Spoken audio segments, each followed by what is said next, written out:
సజ్జల భార్గవ్ విషయంలో దోబూచులాట సాగుతోంది. ఎలాగైనా సరే కేసు అంటే కోర్టులో ముందస్తు బెయిల్ వచ్చేలోపు అరెస్ట్ చేసేయాలని ఒకవైపున ప్రయత్నం చేస్తున్నారు పోలీసులు కానీ ప్రభుత్వం కానీ. అదే సందర్భంలో వాళ్ళు ఆ కేసు జడ్జిమెంట్ వచ్చేదాకా దొరకకూడదని భార్గవ్ అదొక పక్కన దోబూచులాట నడుస్తుంది. లేటెస్ట్గా మళ్ళీ విచారణ జరిగేటప్పుడు యాక్చువల్గా ఇంకా కొత్తగా విచారణ చేసేదే ఉంది. సజ్జల భార్గవ్ పెట్టినటువంటి పిటిషన్ ఏంటంటే BNS 111 యాక్ట్ చెల్లదు, ఆర్గనైజ్డ్ క్రైమ్ కిందకి రాదు సోషల్ మీడియాలో పోస్టులు.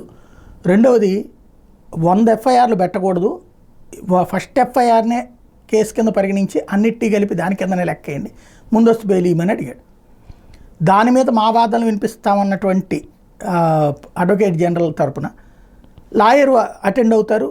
ఇంకా టైం లేదు, కొంత ఇంకొక వేరే కేసులో ఉన్నారు కాబట్టి మళ్ళీ దాని మీద వాదనలు వినిపిస్తాం, అప్పటిదాకా వాయిదా. అంటే ఇక్కడ ఉద్దేశం ఏంటి, అలా వాయిదాలు వేస్తూ ఉంటే అప్పటిదాకా ఈలోపు అరెస్ట్ చేయడానికి ఛాయిస్ ఉంటుంది.